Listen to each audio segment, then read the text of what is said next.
this is not advice and that this is for educational purposes only. We're here to discuss topics of the moment and how they might affect you, but please be aware that you will need to seek specific advice from either a bank or building society or a broker.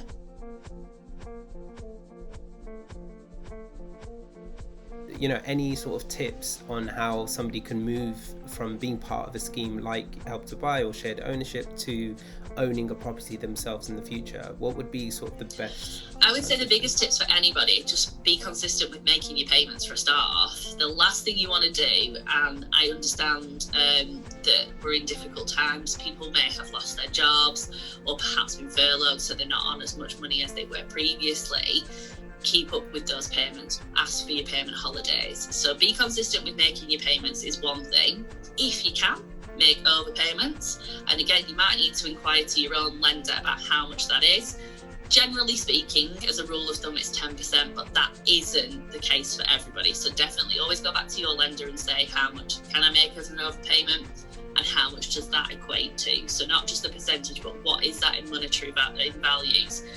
So that you don't go over that, because essentially if you do, you could be paying what we call early repayment charges, and nobody wants to be doing that when their intentions were actually just to get ahead with their mortgage. So by doing all of these things, it means that your loan to value essentially will reduce. Okay. On capital and interest or on interest. So on capital and interest, you are always going to be eating away, essentially at the beginning of your mortgage term, just the interest, and a tendency with a little bit of capital, unfortunately. But as time goes on, you will be eating into that nicely, and you will get away with a lower loan to value in the long run. Now, by doing that, this means that your affordability, when they do the calculations, will mean that you can afford to buy more of that property. Let's stick with the shared ownership example, for instance. So when I bought my house 9 years ago, I, from memory, was on about £23,000, and I bought it over a 35-year term. As I say, I've had this property, it'll be 10 years at the end of this year. So I've been paying away at the interest and the capital.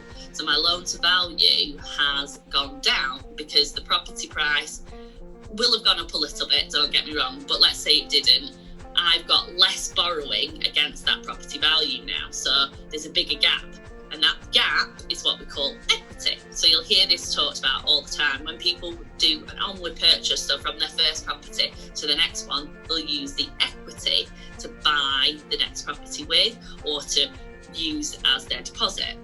And by having this equity built in that property, and also more often than not, for instance, my money's increased now, I have better affordability. And that means that rather than me having, I could do with another hand, rather than me buying the 35%, I can go, right, Mr. Lender, I'm now on more money, I've got more equity built in my property, I'd like to actually buy 100% as a standard mortgage. They'll then obviously review my incomings, what I also have additionally going out. Let's say, for instance, if I had a credit card or another loan, and they will work out whether I can afford to buy those extra shares. Mm-hmm. As I mentioned before, it's not ideal to keep doing little steps, because each time you will pay a solicitor to do so, because essentially the title deeds will change to how much percentage you own. So unless you weren't bothered about doing that and paying a solicitor every time, I would probably say wait and just do it once. Right. My plan, for instance, was always that in 2024 I would staircase to 100%, because at that point my rent will be more than my mortgage. Because when you get your rent, it starts off super low. Like I say, I think mine was about £100 a month, but every year, depending on your housing association, it goes up 10%. So I don't want to get to the point where my rent is more than my mortgage. It's personal preference. That just for me, it doesn't make any sense to do so. So at 2024 will be the point where it kind of tips and I go, right, okay, I'm ready to do the 100%. Right. Okay. But there's no pressure from the lender or for anybody else. It's just how you want to do it.